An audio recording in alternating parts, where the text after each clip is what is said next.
কিসের জন্য আসছিলেন? কম্বলের লেগে। কম্বলের জন্য?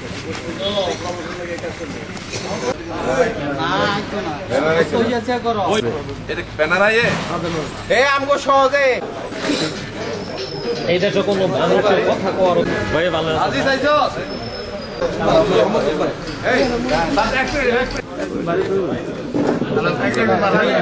আস্তে আস্তে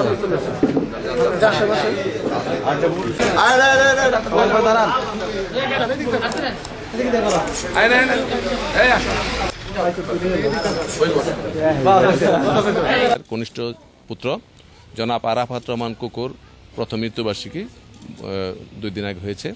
সেই উপলক্ষে আমরা কালীগঞ্জে দুস্থদের মধ্যে শীতার্ত মানুষের মধ্যে আমরা কম্বল বিতরণের জন্য তার মৃত্যুবার্ষিকী উপলক্ষে আমরা কালীগঞ্জ উপজেলা বিএনপির তরফ থেকে কর্মসূচি ছিল। সেই হিসেবে আমরা সোমবাজারে আমরা লোকজন জড়ো করেছি, দুস্থ নারী পুরুষ এসেছে, কম্বল নেওয়ার জন্য আমরা শুরু করব। এর মধ্যে এই গণমানুষের দাবি এবং এই মানবিক কর্মসূচিটি আজকে পুলিশের বাধার সম্মুখে আমরা করতে পারিনি। আমরা বলেছি যে এটা কোনো বিক্ষোভ না, মিছিল না, কোনো ঘেরাও না, সরকার উৎখাতের কোনো কর্মসূচি না।